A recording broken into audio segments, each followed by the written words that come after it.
Memandangkan raya dah nak dekat, hari ni I nak share resipi favourite cookies I. Chocolate chip cookies yang rangup dan sedap. First, masukkan 250 gram butter. I guna butter cup je. Lepas tu, masukkan 1/2 cawan brown sugar, 1 biji telur dan 1 sudu kecil esen vanila. Kacau semua bahan sampai sebati. Sekarang kita masukkan bahan kering.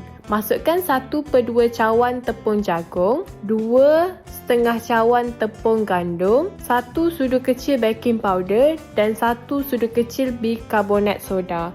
Pastikan ayak semua tepung dulu sebelum masukkan dalam adunan. Masukkan 3 sudu minyak mazola. Kalau tak ada minyak mazola boleh guna minyak masak je. Lepas tu, kacau bagi sebati tapi jangan kacau lama sangat, okey? Last sekali, masukkan chocolate chip. Biasanya, I letak lebih kurang dalam 2 cawan macam tu. Tapi hari ni, I kehabisan stok. Jadi, I letak 1 cawan je pun okey. Kalau boleh, rehatkan dough dalam peti ais semalaman macam tu. Lepas tu, bentukkan dough bulat-bulat macam ni. Preheat oven selama 10 minit dan bakar pada suhu 160 darjah Celsius selama 15 ke 20 minit macam tu. Tapi masa ni bergantung pada oven masing-masing. Dah siap chocolate chip rangup kita. Cookies ni memang rangup luar dan dalam dan penuh dengan chocolate chip.